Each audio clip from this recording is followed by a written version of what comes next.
Green, and tonight we're looking at desalination, the process whereby seawater is converted into drinking water. The City of Cape Town has terminated its contract with Quality Filtration Systems, QFS. QFS was commissioned to install the V&A Waterfront desalination plant as part of Day Zero emergency measures, but it all went wrong. Joining us in our Seapoint studio now is Quality Filtration Systems Director Musa Ndlovu. Ms. Ndlovu, thank you for being with us. So take us to the beginning. It must have been a very exciting contract to get. Hi, Francis. Thank you for having me here. Yes, just to labor a bit on what you just mentioned, it was a very interesting contract to get into. And based on the introduction, QFS actually terminated the contract with the City of Cape Town. Why? What reasons are they giving you?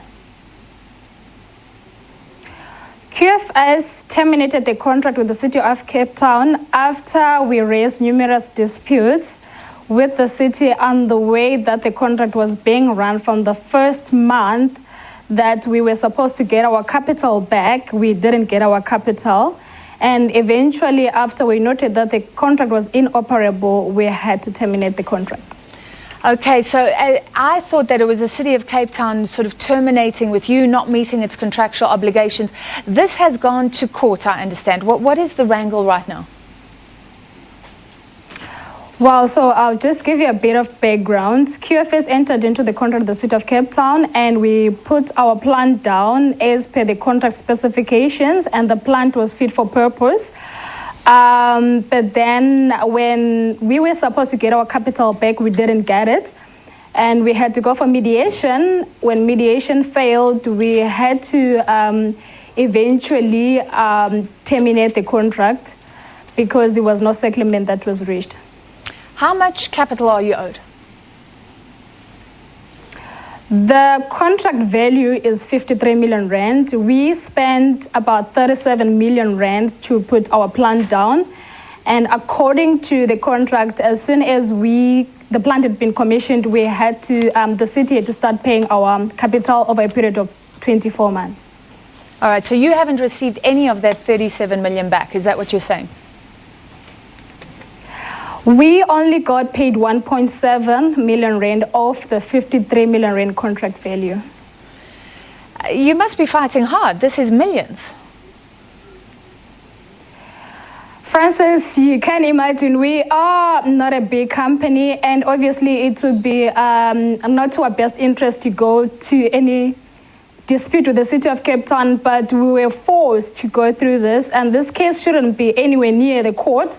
It was a case that we could have solved amicable around the table, but unfortunately, throughout the whole process, the city didn't raise any single dispute against QFS, but we raised 5 disputes, and it's unfortunate that through all this, we're ignored. Okay, so we did ask the City of Cape Town if they'd like to come on this evening, and I'd just like to read an email that we got from Caitlin Montague, who works with the MMC for Water and Waste, and for our viewers as well, regarding this matter. Due to the fact that a summons has been issued against the city and the matter is now subject to court proceedings, the city does not wish to litigate via the media, and it would not be appropriate to do the requested interview. However, the city has placed on record that it does not agree with the various claims made by QFS and intends to strongly defend the court action. So the City of Cape Town is saying there's reasons why they didn't pay. You at QFS have alluded to some issue with raw sewage, the water coming into the desalination plant. I'm asking for more details on why they wouldn't pay. Well, it's a very long technical discussion, but I'm just going to cut it short. When you design a desalination plant, you are given data on how dirty the water is, which is a feed water quality from the ocean. So QFS designed a plant based on what the City of Cape Town gave them. That's the data that we had at tender phase. And then the plant was commissioned successfully in March. And the City of Cape Town also certified that our plant is fit for purpose.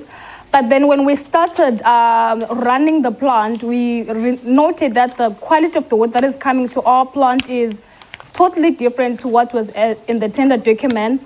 So we had to do our due diligence. We are an experienced contractor. We've been in the industry for 22 years. And we wrote 2 reports to the City of Cape Town alluding to the fact that the feed water quality has changed extensively, but unfortunately they ignored that. Okay, so the issue is about water quality. You need a certain water quality coming into that desalination plant. We're running out of time. Ms. Ndlovu, is this a big blow for desalination in the country? This was an exciting project, something that could have been used as an example, something that we need in a water-scarce country. Is it a backward step? Well, Francis, it is definitely disappointing because we did not expect this from the City of Cape Town, especially after we're a private company. The city called for private companies and we used our own capital to help the city. And desalination is a very good way of actually augmenting water because you're not actually tapping to natural water sources. It is actually creating a bad name for desalination, which when applied properly, it actually does work perfectly. Yeah. Are you involved in other projects? Is the company still able to go on without this capital being returned? Are you involved in other exciting areas? Yeah, sure, Francis. That's one of the things that actually kept us alive, noting that 37 million rand is a big dent for a company like ours. But we have a good name in the industry. We have managed to install like 14 plants in the past year. I can mention like University of Western Cape that just went off grid. I can mention the city ICC as well. We've done Palito in Durban. So we actually have a good name and we've managed to survive, but it can only survive to a certain extent. All right, thank you for your time. We'll follow that legal wrangle now between Quality Filtration Systems. So we were talking to Musa Ndlovu from that company in a dispute with the City of Cape Town, saying they should have received their money back. And remember, that was part of day 0. We needed urgent desalination, but this one went horribly wrong along the way.